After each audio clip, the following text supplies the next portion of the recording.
Good morning to everybody, and thank you for joining us today. We've just started a new venture out here, and part of what I always believe is about teachings, learnings, and growings. So this sessions that we're going to be starting to do myself, and allow me to introduce the king of real estate. This is Mr. Arie, and I want you to come into our home now, and we'll be joining you on Fridays so that we can start teaching you about becoming more aware. I am a coach, I'm a mentor, and also I'm an investor in real estate. So between my learnings and Arie's learnings, he is the man about real estate, he is a broker, he's a coach, he's all of it all. So between the two of us, we can start learning and growing. And most importantly, if there's something in you that you want to get into real estate, but you're a little scared, I get it.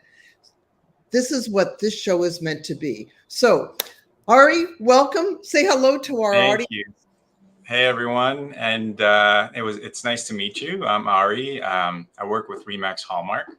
I'm a real estate broker, and I've been doing this for quite a while, just over 12 years. And I met Glenda through a real estate transaction. So, and along the way, if you have any questions, don't hesitate.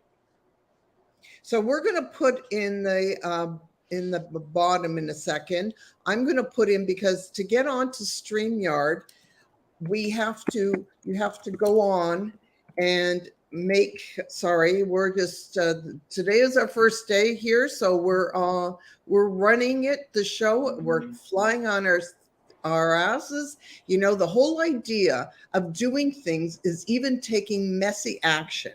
So today we are taking messy action, and I promise you by the next day we're even going to get better and better with our session here. So this is what we need to do if you are looking to come onto our screen, and let me put in the chat here what you need to do so that you can come onto our stream and ask questions directly.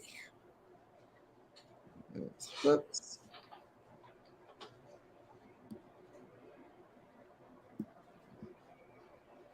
So here we go.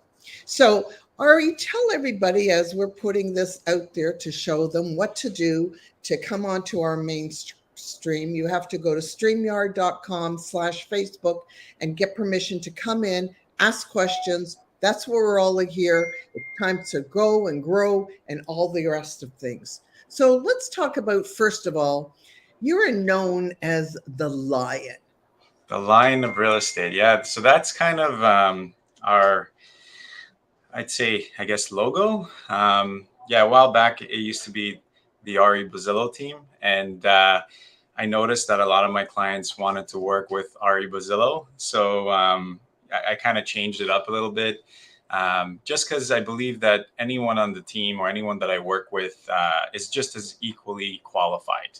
And I didn't want to take that away from any of my team members. So we came up with this cool little logo where, it's basically a lion, which is a king of the jungle. But he's wearing a tie because he's ready to go hunting for properties and of course, selling properties. So that's kind of where that came from. I love it. So we're going to just head into, part of this whole session is to also talk about all sorts of things and develop you into the person you need to be. Because as Arie says, he's the lion. But this is one of the things that I teach. Enable to be, go out there. And I believe that we also have to harness our own power. We got to get in the mindset. Part of becoming a great real estate, to get into real estate, is getting into the mindset.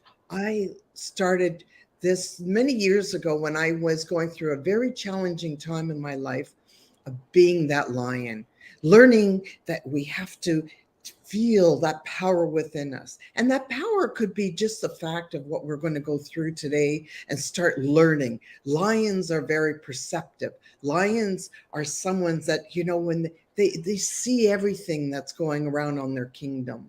you can't fool a lion. So we need to get into that headset. So I'm really thrilled that, Arie is the lion of real estate. He's the king of the jungle. And I want you all to learn that we have to become the king of our jungle. And the jungle out there is that real estate jungle. And we are here to start teaching you about what we need to get into so that we get into the deals that are good for us. So let's start with Arie. Let's talk about, first of all, before we go into buying, what's the pros and cons between owning a property or renting a property? Because some Right. people think that maybe we shouldn't be owning. I remember hearing many years ago this very intelligent man who told me that he didn't think that he would want to put all his money into real estate, and he believed that he should be renting his home instead of owning it. So let's Right. talk about pros and cons. Right. So I'll actually start with that note. So I hear this a lot. So you can imagine I hear all kinds of things. And um, one of the things, well, a few of the things that I hear about renting. So people typically, their number one comments is, you know what, I don't want to be tied down, right? I can move next year. I can do what I want. I don't have to be stuck in one place. And this is true, right? You don't have to be stuck in one place. You can pretty much have a lease. Typically it's a fixed lease for about a year. You could do month to month, but not a lot of places, not a lot of options. Something like that, you have to go to Airbnb. But typically the leases are about a year. Okay. And then they automatically turn into month to month, but the tenant is the one that typically has the right to say, hey, here's 60-day termination. Most of the time, the landlords can't just do that. They have to have 3 different reasons, which I won't get into in this topic. Another comment that I always hear is rent's usually cheaper, right? And that may be the case. Depends how you look at it. Rent is cheaper for the product that you're getting. So if there's something in mind that you want in a certain area, typically you can get it if you're paying rent versus buying it, because it's typically more expensive the pickier you get. Another thing I hear is that you don't have to jump through hoops to get approved / down payment, right? So you don't really have to save a down payment. You could just pretty much, here's my information, here's my credit report, here's my income verification, and you get the place. And I mean, overall, actually, there's one more thing I want to mention too that a lot of people don't think about, but in terms of relationships, when you move in together with someone, it's definitely less risky, right? So like, when you buy a house with someone, you're now in a situation where you have equity and you're on title. So if something happens between that relationship, it takes a little bit of work to break that down. But when you're renting, it's still a little bit of work, because if the rent is not complete, if the fixed term is not complete, then you still have to figure out a way for one person to leave while the other one pays the rent. I mean, there's always an agreement. So those are the pros. There's definitely some pros in renting. I'm going to be a little bit biased, obviously, because I'm a real estate broker. Not that I didn't rent in the past, but the reason is because once you get to really understand the pros of buying and the cons of renting, which I'll get into now, you will maybe rethink that. Okay, so the cons. This is one of the biggest ones. You won't see a return. You're pretty much giving away your money, and you're paying somebody else's mortgage. And this is why people end up buying investment properties, like yourself. You build equity, and somebody else is paying for it. You don't have a landlord when you're purchasing a property. You don't have somebody to answer to in that sort of situation. Like if you want to, for example, improve the property, you don't have to ask. You also get to see that return, right? So if you're investing into that property, if you want to build something in that property, you want to put a shed in the back, or you want to maybe even put a pool in the back, you can't do that when you're renting. So those are a few things about rent versus owning. Another thing is, sooner or later, you will be forced to move. Typically, when you're renting, the landlord, unless it's an apartment building, obviously, but the landlord will eventually sell that property. And then typically the new buyer can move in, or they'll assume the tenant if you get lucky and you continue renting. But either way, you're still, there's a good chance you're going to move. Now, why is that bad? It's not that, hey, I have to move. I mean, you move when you sell a house as well. The issue here is that the rent will be substantially more, because typically, Glenda, the rent, as you know, goes up just like inflation, right? Just like anything else, it's a cost of living. So even if it's at 3 or 4%, it's still going up while you're still typically paying the same amount. Typically, landlords also don't increase the rent. So I've seen cases where people would live in the same place for about 5 years, and they have a huge financial shock when it's time to move, because the landlord is selling now and the rent is almost double what they're paying. And it's very hard for them to find something. I've seen one case specifically where the guy had like everything, like so much stuff in a house. And for that price, he wouldn't be able to get another house. So, that's another thing. If you're a tenant, what do you do with all this stuff? Now you have to get storage, right? How expensive storage is. It's probably, it's crazy how expensive it is. So, and I know that there's people out there that say, but I can't afford my mortgage. I can't afford, between down payment and mortgage and all the rest of it. It's really a costly situation. But there's avenues and things that you can do. The whole idea, and this is part of the things that I teach, is always learning to think outside the box. Mm-hmm. A lot of people don't know the options. Right. Sorry, and we'll go into different avenues down the road as we do these programs of all different ways of purchasings and different strategies that you can use. But let's look at one of the things that I want you to think about. You buy a house and you say to yourself, or you're looking to buy a house, and you say to yourself, I don't know if I can afford a down payment. I don't know whether I can afford, then, I have to pay. Of course, you've got to pay taxes, which is, another, people don't think of all these things. And, there's all these kind of hidden expenses. And we'll go through these things even further in detail down the road. There's insurance, there's all sorts of things that we have to think of. But let's take it back for a step and say, okay, buying a house, remember, if you're able to, and maybe this is part of what I teach also, if you're looking into real estate, that you can also build in your house maybe a second apartment that will help you to keep your mortgage going, maybe even to the point where it pays your mortgage and you can actually live rent-free. True? Right.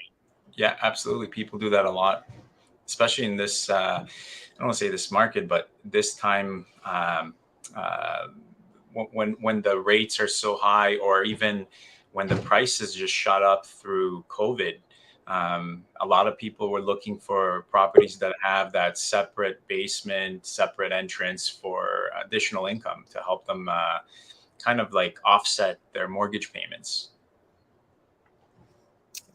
So let's look at now, we talked about the pros and the cons. I myself, I'm I used to be a renter years ago, but I always knew that there was an importance of buying a house. Why? Because, if you can buy right, and we'll talk about how you buy right, if we can buy right and you can move into a property. Oh, I see we have a special guest that we can bring on. This is the Mrs. Lion. Is she around? I see she popped into our show. Paige, are you there that you want to join in with? She might be on the road. I don't know where she is. I'm there you here, go. But I'm doing our grocery shopping.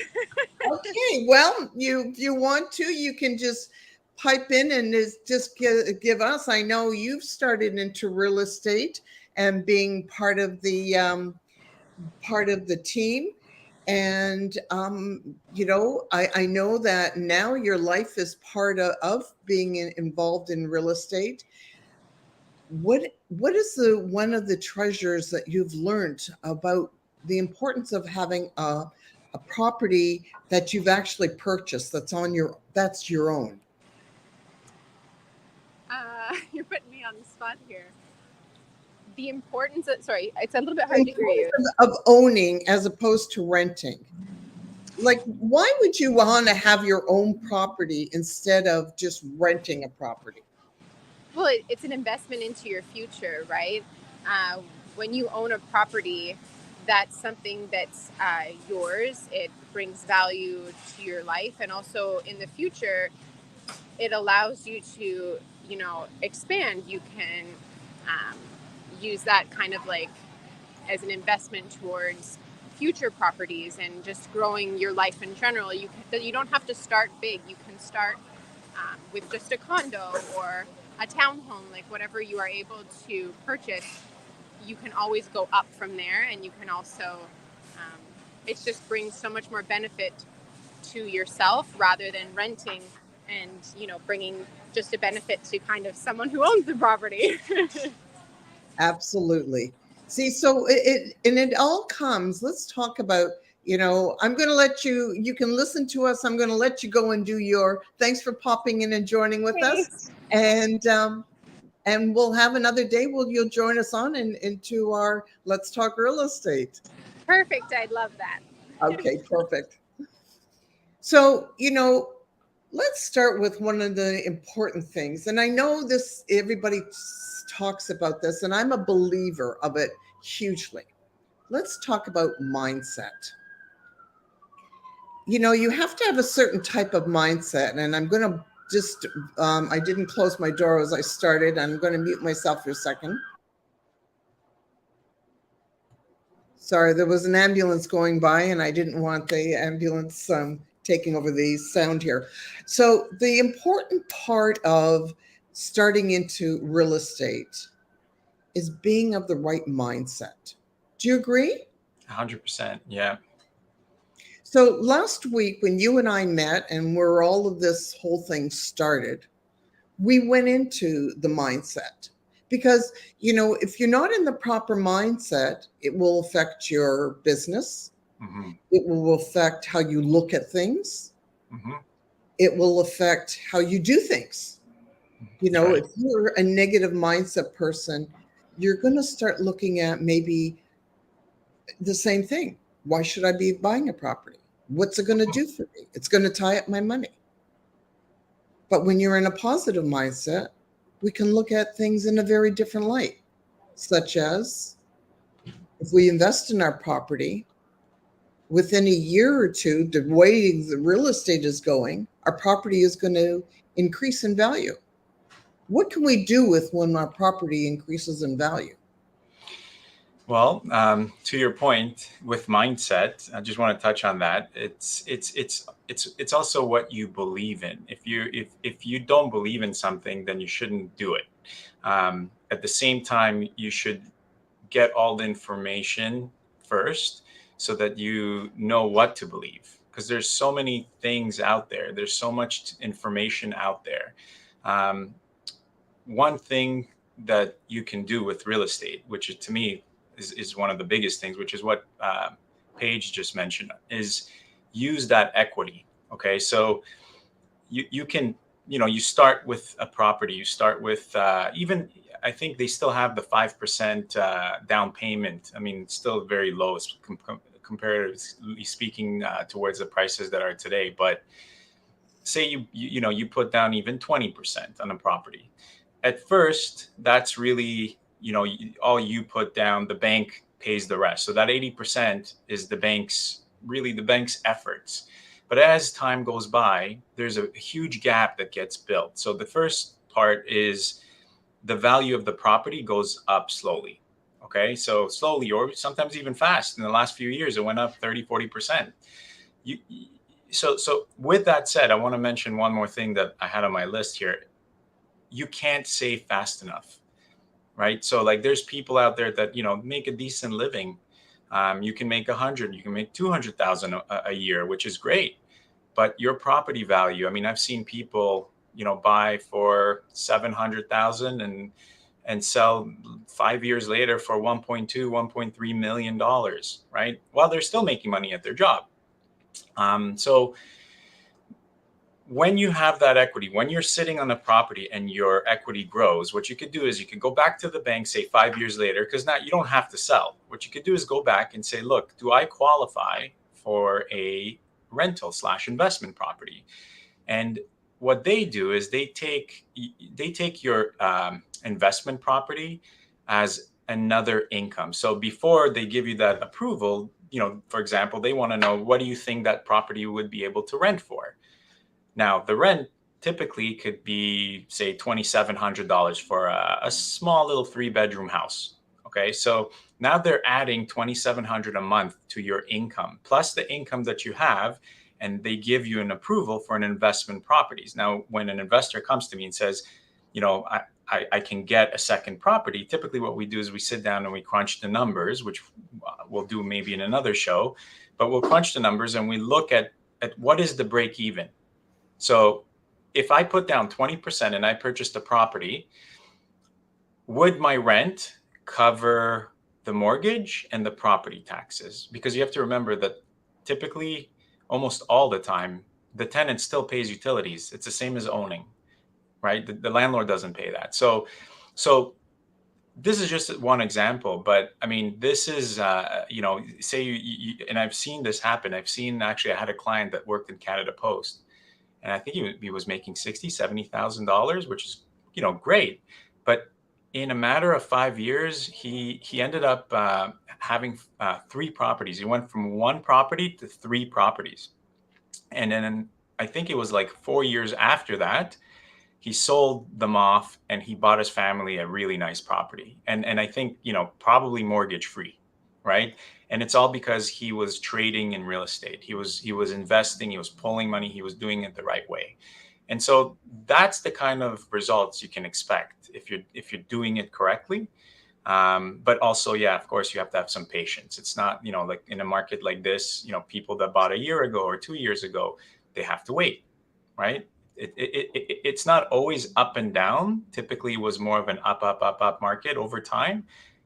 But considering the fact that we had such a huge increase in the last few years, it's kind of adjusting itself right now. So it's more of a balanced market, contrary to what you're reading or people are reading on the news all the time. It's still pretty decent market, and inventories, I'd say, still kind of balanced, right? But anyways, back to that point. Yeah, equity is one of the best things you can build. And then one last thing I want to mention is too, I mean, I have 3 kids. You can pass that down to your kids, right? Whether it's 1 property or 3 properties. I've seen that too, where, people inherit properties or they sell them and then they inherited properties. Cause I work with like Scotiabank Wealth Management, and I see, family members that they pretty much set for life because their parents or even grandparents purchased properties a long time ago, and then they end up getting that hand-me-down type of thing, which is great, right? So it really does help. So, okay, let's go back now. We're going to look for our very first property. We've never bought a property before. Mm-hmm. Okay. What is, in your opinion, the very first steps somebody should be doing if they want to buy a property? If they just, at this point, have never done anything, what's the very first step you suggest? Perfect. Okay. So first step, mortgage approval. Okay. So that really helps for 2 reasons. One is, obviously it tells us how much you can afford, but more importantly, it also really narrows down where we can buy. And that's also based on your criteria. So if you told me you want a really, really nice big house, but you only had a certain amount of budget, then I know that you might have to look further out. If you didn't mind the size, or let's say, the property, not just the size of the house, the actual property itself size, like the lot frontage and depth, then you can move a little bit closer. Now, when I say further and closer, I'm typically referring to major cities, right? Because like Toronto obviously would be the most expensive, and then kind of like it's like almost like a ripple effect from there. So that would be the first step. You want me to So, continue? okay, so so let's talk. We first of all go and we see what we can actually afford. Mm-hmm. Mm-hmm. Second step, then. Okay. Second step, I would say at that point, what we would do is set up a prospect match for the type of criteria that you're looking for. Now, when I say this, I always say this to clients. It's real estate, finding a good property. It's really a process of elimination, right? So as you set up, well, first when you set up the property, you get a whole bunch of listings. The first listings typically is about 30 different listings, if there's that many in that price range. But I sent my client everything. At that point, they start giving me feedback. So the first thing to do is kind of like, hey, let's see what we don't want, right? We don't want this and we don't want that. And it becomes easier and easier, right? And then you start narrowing down what you want. So, and I'll be honest too, this is the difference. I mean, even from the beginning of my career till now, right? Like the difference between a buyer that says, I've been looking for so long, it's because they're not looking the right way. It's what you said at the beginning of the show. There's a right way and there's a wrong way of doing everything. Typically, when I work with a buyer, and this is like, I'd say sometimes, not all the time, but most of the time, we would find a property within the first 3 or 4 different showing dates. So we'd have to go out 3 or 4 times. That's it. And that's a lot. Sometimes they find it on the first or second time because a lot of the research is done ahead of time. It's done online. Like there's a lot of research and legwork if you want to do it right. Planning. That's a key word, isn't it? Yeah. So learning sort of, even sit down with yourself, even before you even start with your agent, and start putting down the things that are important to you that you need. Do you have young children? Do you need to be around a school? Or is it a school within walking distance? Do you need to be around a bus route because you don't have a car? Or maybe there's only one car in the family and the second person doesn't have the car, so they need to be using the bus system. Secondly, are you looking for a property, a large property, because maybe you love to have that property, or maybe down the road you're thinking to yourself, well, I can start small and have a house and then later maybe increase the size of the property. Do you need to be around shopping areas? What type of shopping, right? All these things, you sit down and you make your own list before you even start.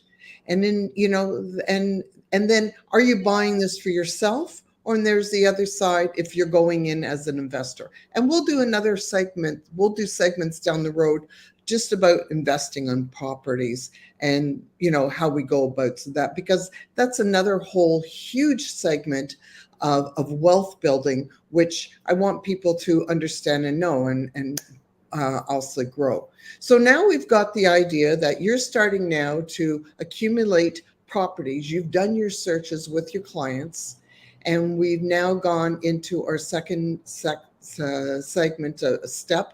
What is your third step that you would do?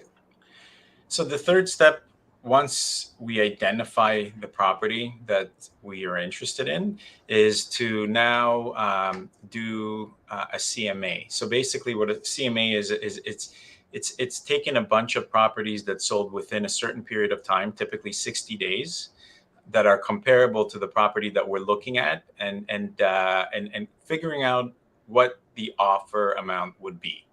And then from there, we start talking about all the types of conditions that we would put.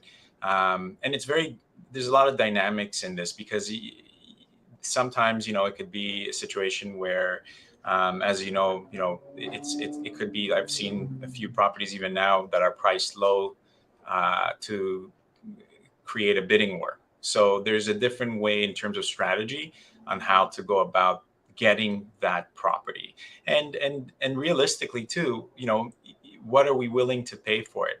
there's one more aspect that I always explain to my clients, because a lot of I've seen a lot of really bad horror stories of this. What you're willing to pay for that property, even if we quote you, like we look at what's sold and we agree with our clients, hey, you know what, this is probably worth so and so. There's always that one extra step that you have to always keep in the back of your mind. And we say this not only when we meet our client the first time, but also when we make the offer, is that there's also that bank appraisal. So the bank itself, even though you're saying that, hey, you know, say for example, you see a property you like and you're saying, okay, well, 3 other properties sold for about 950, 970. I'm okay paying $1 million. And so you go and you make the offer for $1 million, and you say, you know, you get the property. Now you send your contract back to your mortgage broker and say, look, I got the property. You know, you already got your pre-approval. But now what you don't realize too is that the bank will now send their own appraiser to make sure that you didn't overpay for that. So if the bank doesn't think it's worth $1 million, say the bank only thought it was worth 950, you would have to pay the other $50,000 on top of whatever it is that they're approving you. So there's a gap there, right? Doesn't happen often if you are very careful and you kind of like do your research, and but it does happen, and especially in a turning market, it could happen. I don't want to scare anybody, but that's really, you know, that's the reality. And as long as you know how to navigate and you work with somebody that knows what they're doing, then you should be fine. Never happened to us, but it can happen. So how do you know if, or what is a way of preventing any of that to happening? And I know what happens when you get into a bidding war. Sometimes you get so caught up in this thing, like you gotta have it, that you lose sight of some of the things. But is there a way that you can protect yourself for something like that? You mean from an agent's perspective or a buyer's perspective? From a buyer's perspective, to get involved in overpaying, and the bank comes in and then there's that huge, there might be a large gap. Right. Yeah. Of course. So the bottom line is that ultimately, like, so I'll actually give you an example of where it almost happened to me. Okay. So I had a client that we made an offer, and, you know, you have to work with somebody that is, I guess, you know, experienced. That's what's important. Not just experience, but actually, you know, there's a saying, you can have the same year 10 times, right? Where, you know, you can have somebody that's newer in the business, say only 3 years, but will know a lot more than the person who's been in the business for 10 years. So I don't really say that, you know, the longer you've been an agent, the better you are, the more you know. It's really, it's about education. It's about, you know, your mindset, right? You have to constantly be a student of this business. And so this is what happened in this case. So we've done the research, and this was at a time last year where it was probably 25 offers on this property. And my clients were very, very, you know, it was almost very emotional. The whole process was very stressful. These are first time buyers. And so they made the offer. They asked me about 5 times, you know, if this is the right number. I always say to my clients, look, I don't have a crystal ball, but I've looked at everything, and I showed them everything. It wasn't just my decision. It was our decisions together. And we made the offer, and we got the place, and the appraisal came in about almost 90,000 under what we paid for it. Wow. So, right. That's So huge. you can imagine what my clients were feeling. They were panicking. They were calling me. And this is where, you know, in this business, you have to know your stuff, and you also have to be emotionally sound. So I kept assuring them to just wait, because we were fighting the appraiser, right? So I was sending the comparables. I was basically presenting the bank, the underwriter, all the comparables that we were looking at before we made the offer. And so about a week, probably the longest week of my clients' lives, right? And it was pretty tough for me too, because, you know, their futures in my hands too, right? And so they resend an appraisal again, and it was appraised at what we actually paid. So they didn't have to pay anything out of pocket. That was a close call because the market was just super hot. But yeah, I mean, you know what? This is what it takes sometimes, right? It doesn't happen often, but it was good that we were able to back up our offer. If you can't back it up because you didn't do the homework, and sometimes agents miss something, it can happen. You can get stuck. And you know what? I don't know about a lot of other people. I know sometimes you can kind of ask family and friends, but my clients didn't have that option. So I was very happy that we were able to get that second appraisal in and get them the mortgage. So, case in point, then, when you're out, and this is before you even go in to buy your first property, even, it's also shopping for your agent. That's where you got to come to now. It's not about who. You've got to really look at the person that you're dealing with. How long have they been in the business? Do they do it full time? Do they do it full time? Do they have a backing? Like, you've got a lot of people, and I'm behind you. You are with a large brokerage firm, and you've got people around. Like if somebody is out and they're kind of new, and maybe they're just the starting of their own brokerage, who do they fall back on if something is wrong? Like, you always need a mentor in your life of some sort who you can go back. Like, even if somebody comes to you and you don't know what to do, I know you've got other people that have even been in it longer that you can go back to and say, what do you think of this, and get ideas from. We all need that. We don't live on an island. We have not all lived through every thing that's happened out in the market, or whatever situation it is in life. So it's always important to have things around you, people around you,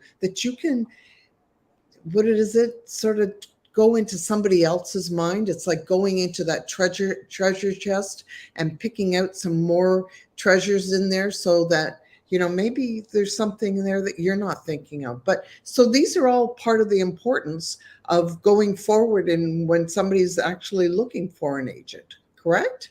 Yep. Yeah. And to your point, it's sometimes even just good to get other people's perspective. Even if you think you know what you're doing, always question everything you're doing. That's one thing that I always do, is I never think that I know everything. It's very important for that. And that's part of the mindset, right? Like, if you're a believer that you know everything and you can't listen to people, and I've seen this so many times where somebody already knows, and even with somebody with specialties, they know it all. And we all know that, it's kind of ego-based driven.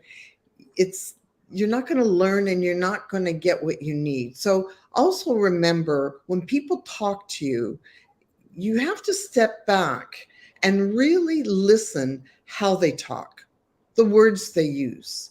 These are all things when we're going through life, and whether we're shopping for an agent, a coach, for anything in our lives, and we're meeting people that we're interacting with.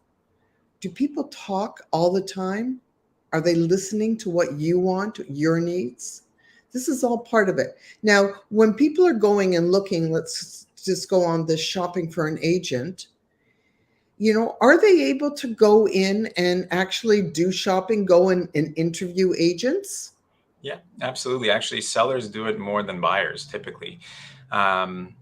They would have 3 agents, for example, come through and kind of give them, like their kind of spiel, right? And they would pick one.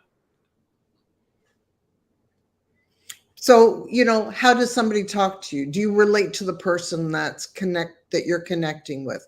Are we saying that people can do mostly when they're selling something because they've got something on hand, but there's nothing stopping you when you're going out and you want to look at a property and you want to have somebody to go out with. If you're going and you connect into with somebody and you feel that person's not hearing your wants or your needs, then you're allowed to say thank you very much, but no thank you. Yeah, just to add to that, when I said that sellers interview, what I meant to say is also that, you know, buyers should interview. The reasons that sellers do the interviewing typically is because they have the mindset of, hey, I'm paying the commission, right? So I get to choose my agent. Well, even if the buyer is not paying the commission, which they're not, you don't have to pay for a buying agent. You can pick any agent and they will help you. But ultimately, what you don't realize is that you are paying for it. You're paying for it with, you know, the offer that you make, with the experience, and you know how dedicated the agent is. Like, do they really have your best interest in mind, or are they just getting tired of showing you properties? You know, the reason that I said earlier about you know, typically my clients buy within 3 or 4 times, because I had a very sweet couple. They were, I think they lived in their house since they were 15, and they were about 60 or 70. I don't remember the age. And Wow. it took me a year to find them a property, a year. And it wasn't because, you know, I guess it wasn't because we couldn't find something. They were first time buyers, right? They only owned one property, which was actually handed down from their parents. So I they love were first time buyers, and they didn't want to rush because, you know, they every time we saw a property, they weren't sure, or there was something wrong with it. So we had to not only see enough properties, but we had, you know, the idea was just, it had to settle into their mind. And funny enough, at the end, they ended up buying something completely from what they wanted to buy in the beginning. So when I say, you know, you get a good agent, yeah, you have to get a good agent that not only knows what they're doing, but is dedicated. And you know, I don't know about you, Glenda, but I mean, I work, like, let's say if I need something, or like I need a contractor, right? And say the guys I work with are busy, I'll ask someone before I just call someone, right? So a good way to find someone is through a referral. If you can, you know, if you know somebody that knows somebody, because ultimately, I mean, it could still be bad, but typically you'll get a decent referral, as long as they obviously also have you in mind, right?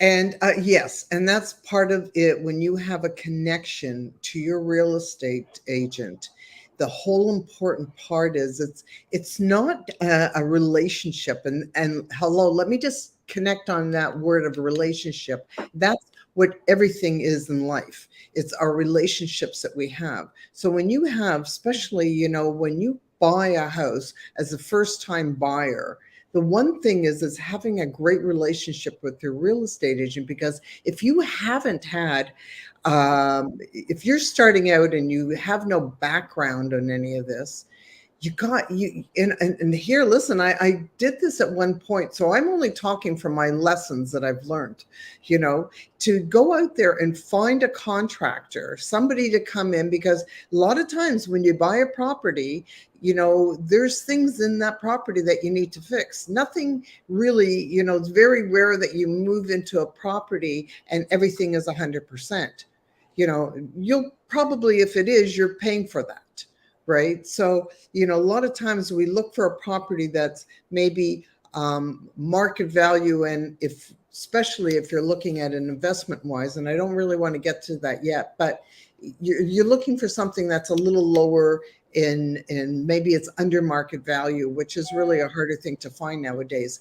But the whole idea is having that relationship, because your agent will have other connections because of other deals.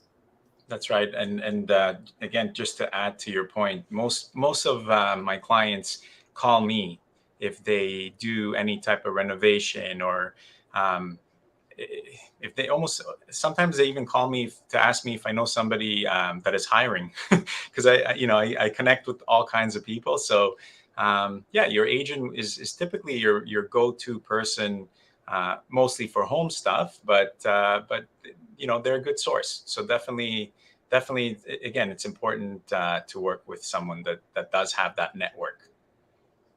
Perfect. Now, I know we have another question, but I'm not going to bring that up yet because I want to finish off with the steps. What was the next step that we're looking at? So, right. So the last step was that we make an offer, or we review everything, we make the offer, and then we get the property. And so the next step is really now you're, unless you've already satisfied the conditions, you have to satisfy the conditions. So what that means is you have to do your home inspection. You have to resend your contract to the bank or to your mortgage broker, and get that firm approval. So that's if you have conditions, obviously, in your offer. So typically, you'd have about 5 days to do those things. So, you go in, you do the inspection, you get your firm approval. And obviously, if you don't get your approval, or like the bank comes back and says, sorry, you don't get approved, that's because you didn't, the first step was somehow missed. But for the home inspection, if it does come back with certain issues, and I typically tell my clients, you're buying a home, you're going to have issues. So anything under $1,000, be prepared to fix it. Anything over $1,000, something major like roof, windows, leaks, anything like pretty big, substantial, we go back to the seller. And so we have two options. Obviously, we can walk away from the deal, or we can go back and try to negotiate either further price reduction, or for them to actually do the work. And that's basically more or less the last step, because then the final step is just moving in, right? Setting everything up, getting your movers and all of that stuff. But there's one other step that we didn't mention, is one of the important things is when you're going to start, and this is where your agent can help you as well, is if you don't have a lawyer. Because Right. Remember, we need to get people, you're developing, let's put it this way. I want you to think of yourself when you're even buying a home, you need to put a team around you. Everything in our lives, we need teams. We're not living on an island. So I want you to think yourself when you're going into the thing, and I know there's a lot of, especially first-time buyers, that are scared that, they have to make the commitment, possibly the work, it seems very overwhelming. But that's why it's overwhelming, is because right now you're sitting back and you're feeling that you're on this island by yourself. Finding the greatest agent to work with you means that is the start of building your team. If you don't have a team around you, that's like being in a boat and not having a life jacket. Your team is what you're building. So as you get your agent who will help you connect up with the people that you need. So finding a lawyer, signing somebody who, even to help you to get a mortgage, all of these things, if you're wondering, how do I do this? How do I do that? Well, that's the start of why you need an agent and the relationship to build. Right, Arie? Yeah, and actually, the reason I didn't bring up the lawyer as the last step is because I'm just so used to my clients, like you just said, they come to me and they don't want the headaches. So I tell them exactly who to talk to. Like, for example, from step one that we talked about, like my mortgage broker typically steps in, gets the approval done. All they have to do really, and through the whole process, is submit the information, pick what they like, and that's it. I do the rest. Even with the lawyer, I sent the contract to the lawyer. I worked with the lawyer and their team in the background, and also with the other the listing brokerage in this case, until the deal is done and closed. So my clients just really have to submit all their paperwork, answer questions, and pick the properties they like. So yes, if you're working with a good team, you'll feel like this is a great process and it's easy and you don't have to stress out over any of this, right? If you're not, then yeah, there's a lot of do-it-yourself parts that are moving parts, and that you kind of like, it's kind of hard to navigate when you don't know what you're supposed to do and when you're supposed to do it. And there's a lot of information out there, and sometimes it does feel that it's very overwhelming. But when you have people that can help support you through it, it makes life so much easier. So now we're just at the point where we are actually buying our first house, and the deal is about to close. Do we need to know any other steps before our deal closes? No, well, the only, this is the fun stuff. This is exciting stuff. So at this stage, people are very excited. Typically, we put either one or two more further visits to the property. So we would go back to check it out. I always tell my clients, you know what, if say it's two visits. So the first visit, you can go back, look at it, measure, get excited, bring your family if you want to, right? The last visit, typically, it's not more just of a visit. It's also kind of like, hey, let's go look and make sure that if typically the seller's already moved out. So we're looking for stuff. We're looking for any major issues right before closing, right? Because we want to address those issues, and we want to let our lawyer know that, hey, you know what? Maybe they switched the fridge. Doesn't happen often, but or maybe they didn't leave certain accessories or equipment or fixtures, things like that. So there's certain things that you want to look for before you close on the property, to make sure that if there is any issues, you address them, you record them with the lawyer, and then you can decide what you want to do with your lawyer after the fact.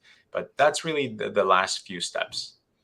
So when we talk about looking if things have been fixed, we also look for things when you're walking into a property. And I know I used to do this with especially my rentals, because living in my house was one thing that I knew, but especially rental properties that I was involved with, is I would walk around, especially at the beginning, before your deal closes, like Arie says, you're looking.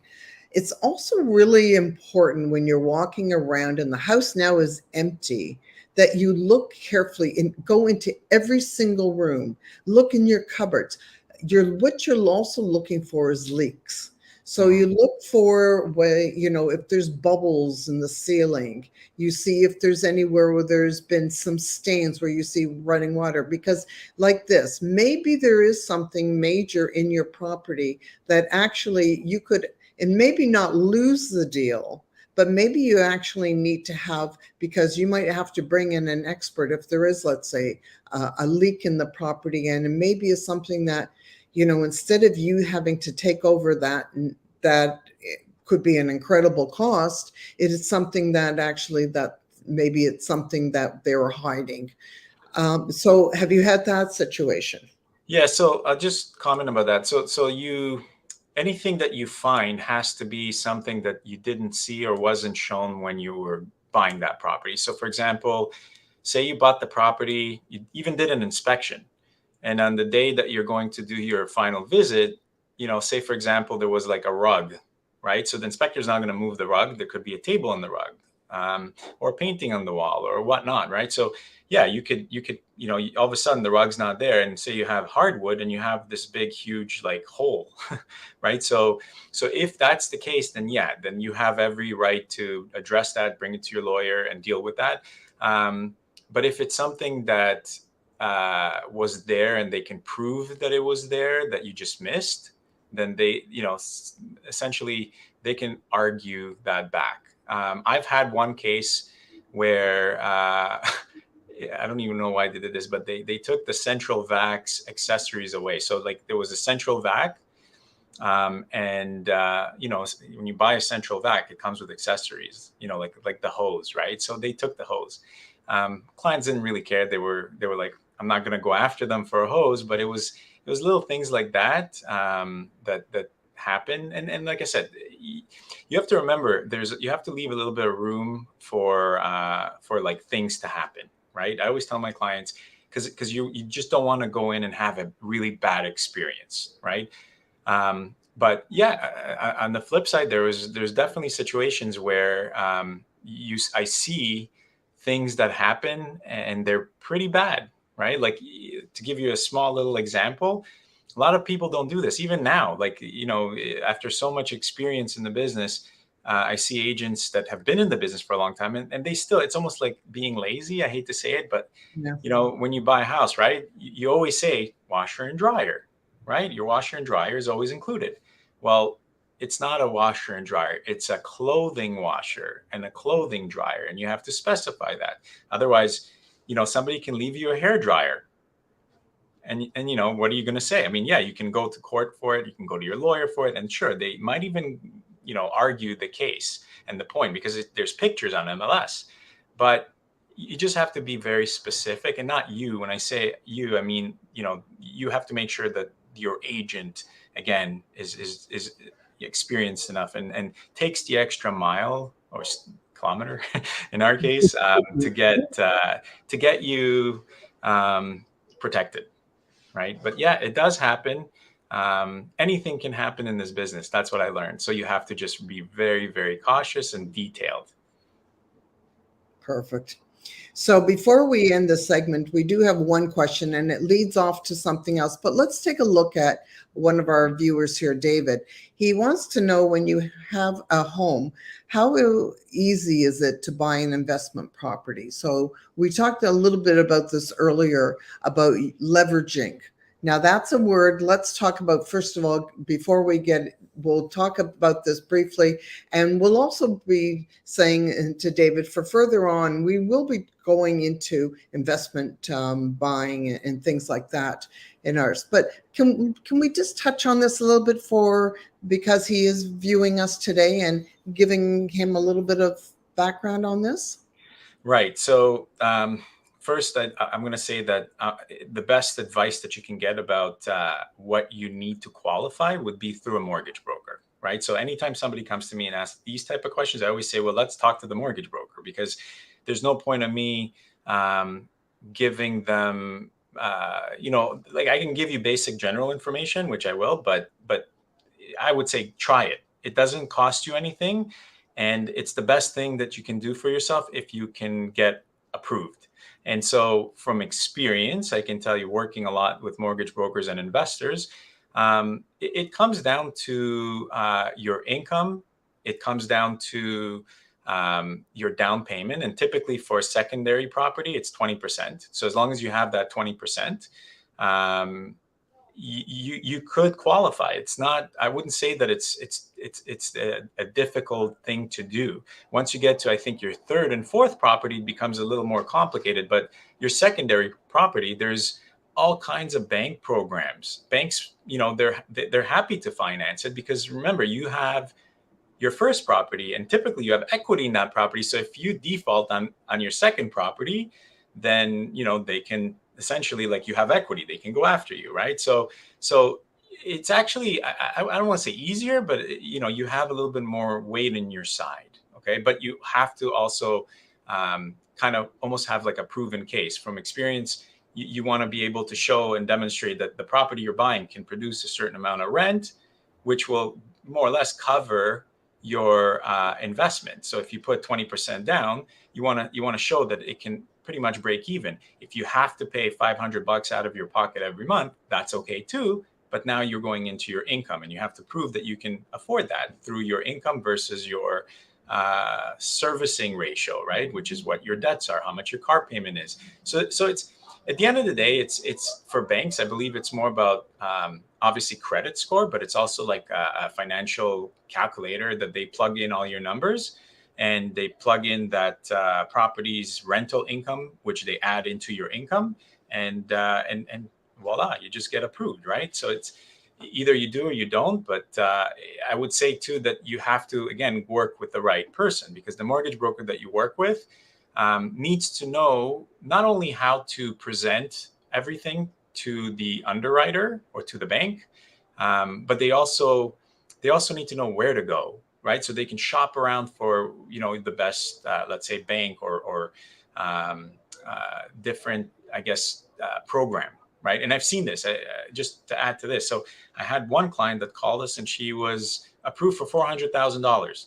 She went to, I think, just the bank directly. And so we set her up with our mortgage broker, and she was bumped up to $700,000. That's $300,000 more than what they told her that she can buy with, because you can't really buy much for $400,000. And so we ended up finding her a property for about $6 something, and she moved in, and she was super happy, because she wouldn't have been able to buy a property at $400,000, at least not in the GTA. So when we're talking, though, I will say one thing that I'll add into it is when you're buying an investment property, you have to really sit down and know your numbers. And I'm saying that it's a different type of numbers that you need to add in, and sitting down, and you got to do some homework. So the other part is never mind just affording it, but the other thing is when you're having that, you got to look at the numbers of also, what the costs are to run the property, obviously, but also start investigating of what rents go for. Because if it's an investment property, then you're talking that you're going to rent out that property. So and who is going to be your renters, and you can go into all different avenues, and like I said, we'll go into this further on in our show when we start talking about investments, of how you go in and you start doing some homework to find out what your property would rent for. And that's when you start figuring out what you need to do so that you can cash flow and make that property work for you. The whole idea is when you're buying an investment property is, if you can have your property running for you and you don't need to put in, because you can get the rents that it takes to have that property be free, and all it's doing is it's carrying itself, then, and possibly, never mind, even the ultimate solution is not to carry itself, but more importantly, to cash flow. And cash flow means that you are able to pull cash out of that property month after month is the ideal situation. And it happens. It's any property that I ever went into, it always happened, because it's all about knowing your numbers, knowing what you can buy things for, looking at what you need to put in, and then you're on your way. So what a great session it was today, Arie. Thank you so very much today. Hopefully we've delivered some information so people can start to look at things in a little bit different light. Thank you, Glenda. That was great. I'm happy to help and be here. So, we're going to put some links in this afterwards. So once this is over, we'll put some links down. And if you want to contact Arie, so, or myself for any type of information, for help, even if you need somebody just to, what we say is pick your brain and get some ideas of, what is out there for me, what are values of property, so on. Arie's the expert in that. So if you want to get some more information on something you're possibly looking at getting in, or you're getting in and you want to get involved with somebody who knows with what he's doing, and the links and everything will be below the video afterwards. So we will be coming to you on Fridays and educating you, helping you grow, and building you in any possible way we can. Remember, it's not just about, the transaction. It's about relationships. It's about building your mindset. And right now, we're here to educate you. Arie, do you have a little last thought that you'd like to leave for everybody?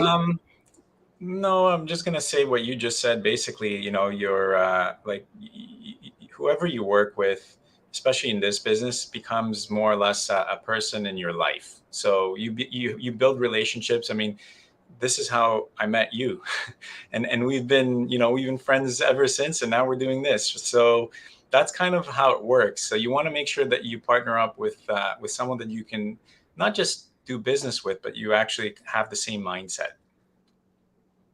That's exactly it. As I said, whether you can do something or you can't, either way, you're right.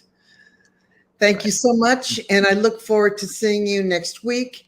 And for those watching this video, please love us, share with us, share this to somebody else who maybe you're thinking is looking at maybe putting their foot into the waters, and they're maybe a little scared and want to learn a little bit more. This is what it's all about. So love us, share us, and most importantly, give us some comments. Tell us, what do you want to know about investing or getting involved in if you're a first-time buyer, because we're here to service you. Until next week, I want to thank you all so very much, and I look forward to seeing you then. Take care. Bye for now.